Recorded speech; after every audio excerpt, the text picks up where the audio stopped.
Hey everyone, welcome back. In this hands-on video, I'll show you how to end accidental camera control presses on iPhone 16 models. Apple has added a pretty useful new feature for the camera control button on iPhone 16 models that allows you to prevent accidental camera launches by requiring the screen to be on before the button will register clicks. Apple located the camera control button to make it conveniently placed for quick access. However, it can sometimes be too responsive, especially during those moments when you are not actually trying to capture a photo.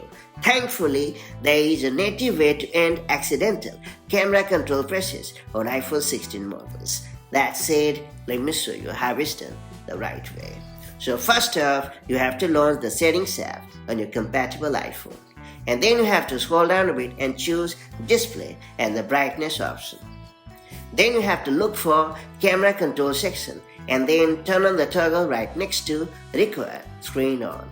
And once activated, you'll have to wake your iPhone screen before the camera control button will respond. This extra step stops accidental activation while keeping the camera readily accessible when you need it. And that's it for today's guide on stopping those accidental camera control presses on your iPhone 16 model. If this video was helpful to you, don't forget to like and share it. And do subscribe for more such handy iPhone tips and tricks. And I'll catch you up in the next one. Take care. Bye-bye.